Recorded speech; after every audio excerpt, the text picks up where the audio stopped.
Welcome back, Shalloners. Well, we're going to talk about something a little bit different today, but it's a topic you guys have been requesting a lot, which is breaking down the cool girl stereotype. The chill girl. I'm not like other girls. I'm just like one of the boys, but hot and down to fuck. Honey, we're going to break all this down. And you might be thinking, wait a minute, is this going to be a whole video where Shallon like trashes girls who actually do like beer and like to camp and like beef jerky? Nope. This is going to be a video where we trash guys who think that we, as women, should just be some sort of projection of their fantasy, and more importantly, why certain guys have that fantasy to begin with. Because there's dudes who actually love a girl who likes to camp because that's what they like to do, and that is a peanut butter and jelly fit. And then there's guys who want women to shrink and minimize down so that they feel better about themselves. We're going to break it all down. I'm going to tell you which chicks in Hollywood are really embodying this and what we can learn from it. But first, just want to remind you guys, if you have a love question of your own or a friendship question, any kind of question, and want to talk to me one-on-one, find me on my website, shallonlester.com, and click Get Help. You can also connect with me on Instagram at shallonxo. And if you want to book a video question, video chitty chat with me, or a shout out, anything like that, find me on Cameo at shallonxo. So the cool girl. We all kind of became collectively aware of the cool girl trope with the movie Gone Girl. Now if you read the book, she encapsulates it so well in both the book and the movie, but it sums up so well what the cool girl trope is. Because, like I said, this isn't a video saying one type of girl is better than another type of girl. Not at all. As you can imagine, if you're not new here, I am not a low maintenance person. I'm not the chill girl. This is a different caftan, a different day. You thought I was kidding when I said I had a billion caftans with me. No, this is just the tip of the iceberg, my friend. I haven't even opened all of them, but we'll get there. So let's brush up on what the cool girl trope is. This is from the book and the movie Gone Girl, where Amy is narrating this. She said, "Men always say that as the defining compliment, don't they? She's a cool girl. Being the cool girl means I am a hot, brilliant, funny woman who adores football, poker, dirty jokes, and burping, who plays video games, drinks cheap beer, loves threesomes and anal sex, and jams hot dogs and hamburgers into her mouth like she's hosting the world's biggest culinary gangbang while somehow maintaining a size 2, because cool girls are above all hot and understanding. Cool girls never get angry. They only smile in a chagrined, loving manner and let their men do whatever they want. Go ahead, shit on me. I don't mind. I'm the cool girl." Incredible. Incredible and so true.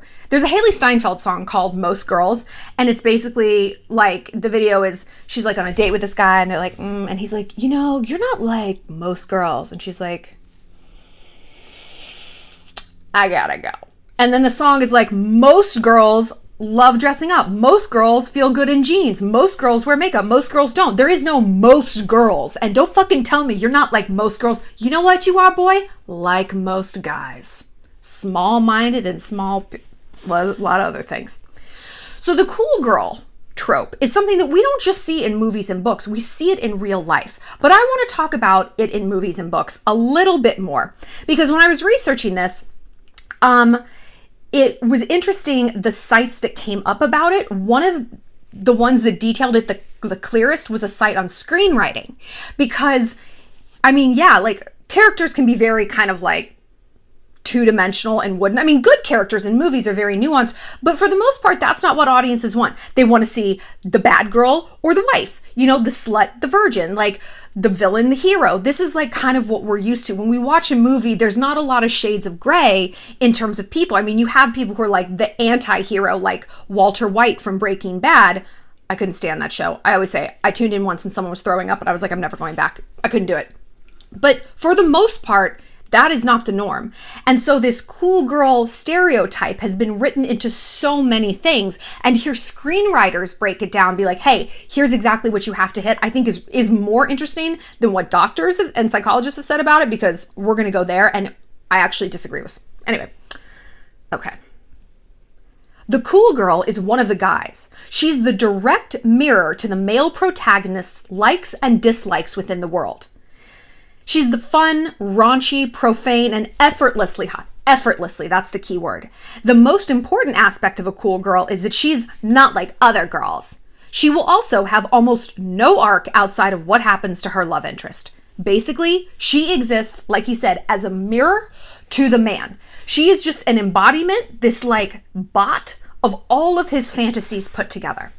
They go on.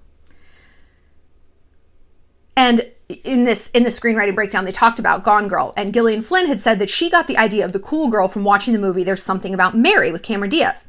In the film, Cameron Diaz's character plays golf, eats fast food, loves beer, and her actions lead a number of men to fall in love with her. She's portrayed as the perfect woman, laid back, interested in dweeby, out-of-shape guys just as much as the jocks. She never stresses.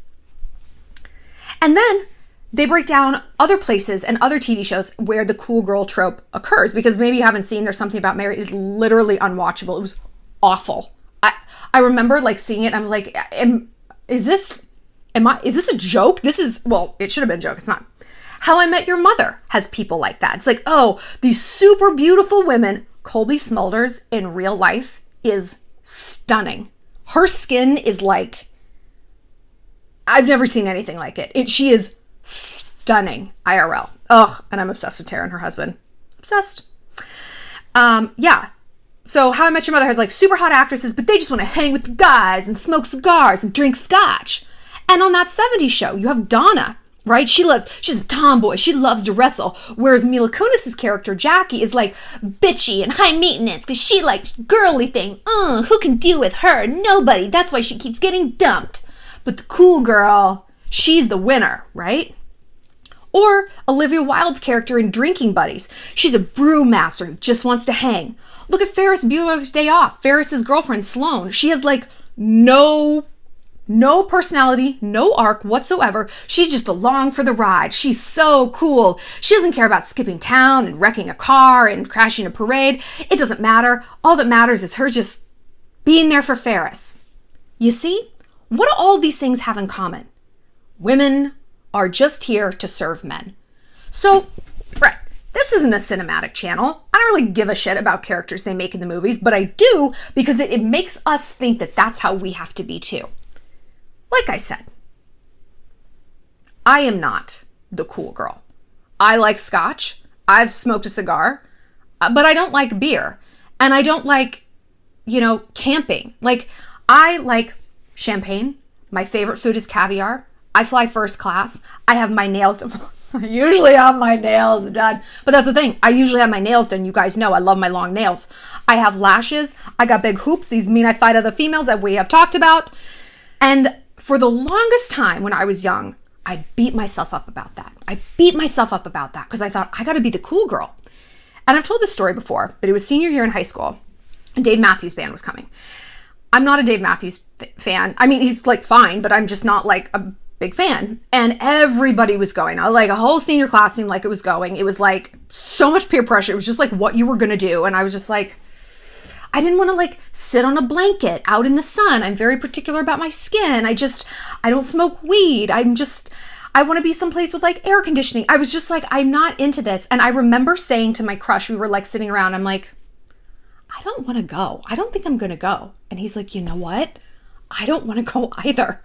He's like, everyone's so into this. He's like, I don't want to see Dave Matthews. I was like, me neither. He's like, you want to go out?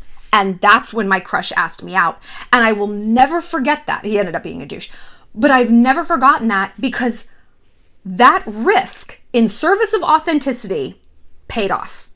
And that's when I was like, oh my God, I got to start being authentic. Because even if I'm going against the grain, maybe the one person who I want to be going with me is that right person. Maybe they're going to see that and be like, you know what? Yeah, good idea. But it's not about getting the guy. Like that was just what I believe is like a validation from the universe that speaking my truth and being authentic to who I am like paid off, and like 17-year-old me, that was like the greatest payoff. Your crush asks you out. Great. Now it's simply the feeling of being authentic. But like I said, we're not here to adjudicate like one type of girl is better than the other type of girl. Honey, you do you. I have so many friends who are like, one of my friends has seen Dave Matthews, I think 230 times. Can you believe that? Is that not wild? And she's very like chill, low maintenance, like doesn't fuss about hair. And I mean, we're just like very much opposite in that. And like, that is her truth. And I'm like, great. One of my friends, okay, so I went on a trip like last year, and it was like a big group, and I met this boy, and like I paid him like no mind at first because he was like kind of in our group, and I was like, we're just so different from each other. He's like camping dude, and he was like an Eagle Scout and like all this stuff, and I'm like, we could not be further apart. But we ended up talking, and we like really got along, and I was like, wow, I kind of like not misjudged him, but I didn't think we would vibe as hard as we did.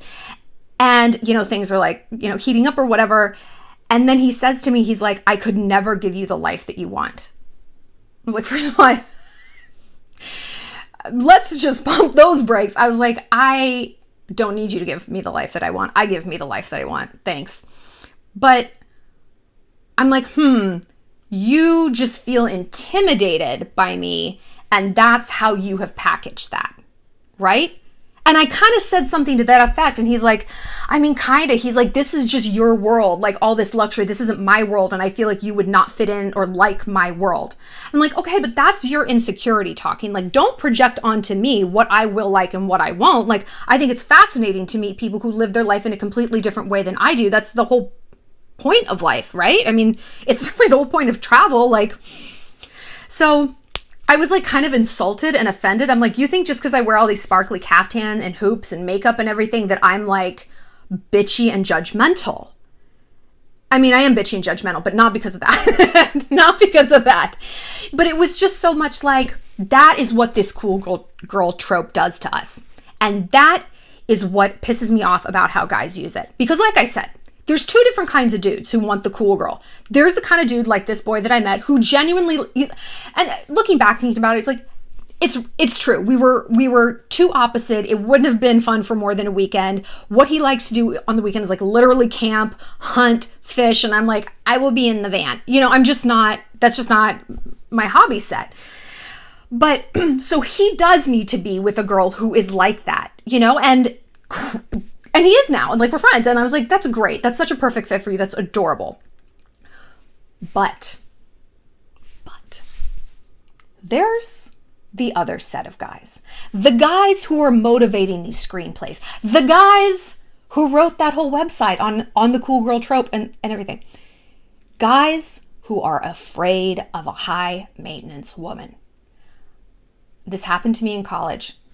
I was kind of like a floater socially in college. Like, I was in a sorority, I was in ROTC, I was on an improv team, I wrote for the school paper. Like, I did a lot of different things, and it was great because I had such diverse friends and stuff like that. But it was, of course, there's something honking. But it was hard because I didn't feel like I fully fit into any one category. And so it's like, I fit in a little bit everywhere, but then I didn't fit in everywhere. You know what I mean? And people were very small-minded. It was a very small town, and people just did not have that, like, oh, she could actually be into all of these things, and maybe Shallon isn't just the sorority girl, just the theater kid, just the army chick, whatever. That was just too high level. But one dude said that to me. One guy on my improv team who I had such a crush on, and I came to like improv class and like short shorts and wedges and like hoops, and you know, I was like all done up, and that's just how I dressed. And he said something to me. He's like, God, you're so high maintenance. And I was like, no, boo, you're just low. And he was like stunned. And the other girl's like, damn. But like, that's what it is. Don't cut me down because you can't get to where I am. And again, I'm not saying that, oh, my kind of girliness is the right kind. Not at all. Not at all. I wouldn't appreciate it if I was a little bit more like hippie and like a fashiony dude, like a Chuck Bass was like, oh, you're just grubby. It's like, no, boy, you're actually just kind of a fuck boy. You just don't know how to hang with me, so don't fucking cut me down. It's the same thing. It's the same thing in reverse. I didn't appreciate being slagged for who I am, what I look like, or what I do just because it doesn't make sense to this dude. And therein lies the patriarchy. Therein lies the patriarchy. I don't understand it. And I don't think I can achieve it. I don't think I can give you the life you want. So instead of respecting, I'm just going to try to cut you down. What's that called? Leveling. We talk about this a lot. That when people and I see dudes, I mean, everyone does it. This is a male-female thing. When their ego is attacked, when their sense of what they know, their sense of worth, their sense of place in this world is attacked, they either cut that person or that situation down to their level, or they puff themselves up. Usually both, right? Like I have people, and girls do this to me too. It's like, oh, Shallon's so high maintenance. I remember I got in a fight with someone one time and she's like, at least I don't spend all my time doing my hair and my makeup like you. I do real things with my life. I was like, oh, are you still trying to get a book deal? Because I've published too. How real is that? Like, I was not here for it. It's like, you can be in your lane. Don't come into mine and try to run me off the road to make yourself feel better. I don't appreciate that. And like I said, some of my friends are super like camper girl. Like they really are the chill, cool girls. They love beer. They love hot dogs. They love camping. And I'm like, yes, get it. And that's so authentic for them. But that's a thing. That's authentic for them. And therefore they attract guys, and they have good meshing and meshment with guys because they're authentic and they attract authentic men, right? And so I need to stay authentic as the non-cool girl, because this is what I've said. This is what I've always said. If me being who I am, if me saying, no, I don't want to go to dollar beer night. I don't drink beer. I like champagne. I like martinis. No, I don't like to go camp. I'm grubby and things get under my nails and bugs. I just don't like it. If that scares a man off, run, bitch, run, because it ain't going to get any different. This is who I am, and I like who I am. I have worked to create who I am, and I'm not going to dial it down because, oh gosh, this guy wants to stay in a hostel when we go to Europe. Have fun. I'll be at the Ritz Paris. This isn't me. I'm not dampening down what I genuinely enjoy to make a man's ego feel better. I was reading some things that psychologists had to say about this. And I saw something interesting. So this doctor, her name is Stacey Gillis. She's a lecturer in 20th century literature at Newcastle University. She believes the cool girl trope is rooted in how women are discursively positioned within patriarchal structures of power. Basically, how men like compartmentalize us, right? They put us in little Tupperware containers, neatly labeled slut, virgin, wife, mom, right? So tidy. She views this trope as related to a predator-prey conquest model, whereby the cool girl is unobtainable until she's conquered by the right man. It's about unattainability, she says, but with the hint that you will be able to be attained, with the promise that with the right man, he will be able to break down this woman's barriers. I completely disagree with this. Respectfully, Dr. Gillis, I disagree with this. I believe that it's not that men who want this cool girl, oh, she's just so cool, she just wears no makeup to the bars, except she looks fucking hot and all the other dudes here want to fuck her, but don't you dare take 10 minutes to put your makeup on, and don't you dare ask me when we're going, and we're going to walk, we're not getting an Uber because it's your fault you wore heels. Dudes who want this cool girl trope, it's not because she's so unattainable. No, it's because they are so beta. They need a woman who will be impressed by almost no effort. He can burp the alphabet. I love burps. It's fine he forgot our anniversary. All I really wanted was just to hear him fart.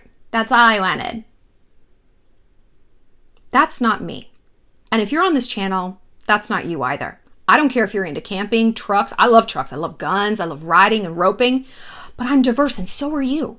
If you love all that stuff, I bet you like getting your hair and your makeup done every once in a while too, right? We're not just one thing. And guys who want to try to make us one thing, it's because they are just one thing. Beta. They can't keep up with us. They cannot get their head around that a woman is the star of her own play. He's the star of it. I'm the star of my play. I'm the star of the Jeff play. But every other woman, she's the star of my play too. No, Jeff, we're not. We're all individually the star of our own show. And underdeveloped people don't really get that concept. We see this with women too, the queen bee, right? It's like, you exist to serve me. What do you mean you have needs of your own? That's not what we do here. That's not what Regina George accepts, right? So I don't think this is, oh, the cool girl is just so unattainable. No. It's that I have a chance with this girl because she has no standards.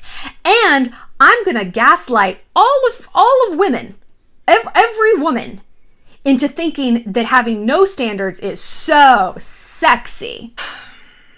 It's very frustrating to me. It's very frustrating to me. Oh, and you know what? I've heard a lot of this in lesbian dating as well, that this is very prevalent. This is a big problem. It's like, you got to be super low maintenance, super chills, Tivas with socks. That's the vibe. On the flip side, I think we see the opposite in the gay male community, where, no, you're not going to be low maintenance. You need to be at the gym, getting the Botox, hair is done, everything's fresh, mani-pedi. So let's talk about who embodies this in Hollywood. The number one person who comes to mind, Jennifer Lawrence. That has become her shtick. And I don't think she's faking it. Like, I think she is genuinely like this. She grew up with boys. She grew up in Kentucky. She played basketball. Like, she's a tomboy, you know? And she said herself, she described herself as like a perverted Homer Simpson. She's like, me and Nicholas Hoult, we would just lay around and fart on each other and eat cheeseburgers. I'm like, yay. That is my hellscape. That is my absolute hellscape. But that really engendered her to Hollywood. It was endearing, right? She was just so unpretentious. She's like, I got Doritos dust all over my Saint Laurent gown. You know, she's photobombing. She's drinking Veuve Clicquot out of the bottle. And that was very, very refreshing in Hollywood because everyone else is so studied and so practiced and so pretentious and blah, blah, blah. And, you know, it was great, but it is part of that cool girl trope. Another one we see, Megan Fox, right? I'll do a whole video on Megan Fox. I know you guys have been asking, it's coming. But even her character in Transformers, she's so hot, but she's fixing cars and that's what she likes and she's not going to go to prom. Okay. The girl who knows how to fix cars can go to prom. My best friend Diane, she can fix any car in the world and she is girly, hair, nail, makeup, done. Don't fucking come for her. But bring your car to her if you need to. So it's really interesting to see how some of these people are kind of pushed into that role in Hollywood, like Cameron Diaz, Jennifer Lawrence, they are pushed into these cool girl things, but then they sort of embody it outside of that. We see that with Cameron Diaz. I don't know if you guys are too young to really kind of remember the Cameron Diaz heyday, but oh yeah, she was surfing and beer and one of the guys and just so chill and so down to earth. I mean, she married Benji Madden. He's not Mr. Fancy Pants either. He seems like a real bro-ish kind of dude. Who knows? We're going to break that relationship down because it's fascinating. It's fascinating. So, the too long didn't read of this video is, it's too late because you already read it. Whatever you are, be. If you like to get your hair and your nails done, get them done. If you would wear a caftan 365 days a year, wear them. If you want to go hiking and camp out in a mountain, do it. If you like beer, drink it. But don't do any of these things to please a guy. Because the guys who are going to be pleased by this shit are the wrong guy. They're the guys who view you as, like that screenwriting website said, just a mirror of their own desires. You're just an extension of me, and not in this a Adam's rib or Eve's, whatever, not in this life partner kind of way, in this possession kind of way. And that leads to a very disrespectful relationship. I talk to you guys all the time who are in situations like this, and a lot of times they're a friend with benefits situation. And I know from being in friends with benefits situations how you twist yourself to try to be that mirror. I'm going to become whatever I think he wants me to be to win his love because I fucking hate just being used for sex. I'm not going to admit that to myself. Because who wants to say that to yourself? My God, that's horrible, right? It's it's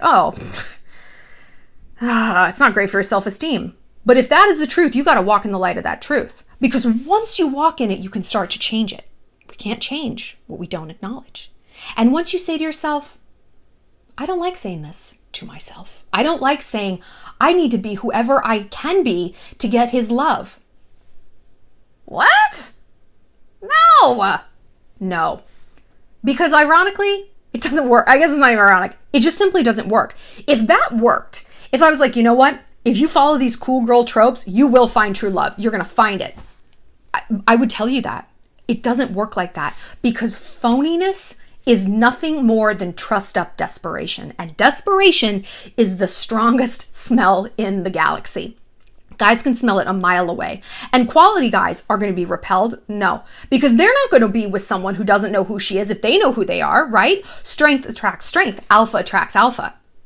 But fuckboys, manipulators, abusers, they're going to see that and be like, I can smell that desperation. Come over here. You're my toy now. It all goes back to that idea of possession. And people who are possessive and manipulative, they don't always look the way we think they're going to. We think that we can spot them a mile away. But they might look like that dude who wants you to be just on the couch, not really caring, doesn't matter if it's your birthday, we're going to order fries, sorry.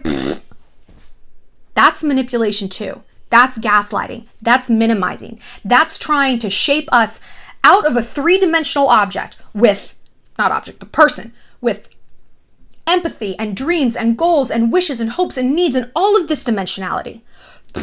We're going to try to flatten that into something two-dimensional. Just a drawing. I'm just here for you. I'm just a robot, built to please. No. Unplug me. I don't go with the flow, right? If I had gone with the flow, I wouldn't have published books. I wouldn't have had a TV show. I wouldn't have this channel. I wouldn't have run a magazine. I wouldn't travel the way that I did. And do. God, I hope I will again. I don't go with the flow. I am the flow. So baby boy, if you can't keep up, if you can't ride the wave, get out of the way, because floods will kill you. That's just the way Mother Nature goes, isn't it? I want to know your experience with the cool girl trope. Does it bother you the way it bothers me? And this is what I really want to know. If you are a girl who is not like ultra high maintenance, like me, if you live a life of sanity and dignity and, you go out and do cool things in nature and stuff like that, do you find that guys treat you differently? Do they expect you to then have like no standards or like never be stressed about anything and really like not need an anniversary gift and so I didn't shave my balls, whatever. Do you get that? Because I think the benefit for me really peacocking out, I'm literally dressed like a peacock. I am peacocky. For me, just cocking out like that is people know right up front who they're dealing with. They know who I am, right? There's no surprises. This is not a monster under the bed. I got the hoops, I got the hair, I got the lashes, I got the nails. Enter at your own risk, okay? And so therefore, the people who come into my life, they know, they step it up. They know if they take me on a date, it is a date. We're not just like feeding pigeons. That's just not what we're doing. So I want to know if you are a little bit like chiller, like genuinely chiller and not a monster like me, do you think that guys don't rise to the occasion as much? Because that is something we can definitely tackle in a video. How to make people treat you like a princess, even if you're not done up like a princess. Like, do you have to dress like your Paris Hilton in order to get a little bit of respect in this town? We can break that all down. I'm here for you. Like I said, click like and subscribe. We are doing a whole bunch of quarantine videos, keeping everyone on track. We got a quarantine glow up coming. And don't worry, it's going to tackle not only, outside glow ups, but an internal emotional glow up as well, because there's no point in looking good if you don't feel good, because then it's not authentic, and that's what we're all about here. Like I said, if you have a love question, find me on my website, shallonlester.com, and connect with me on Instagram at shallonxo.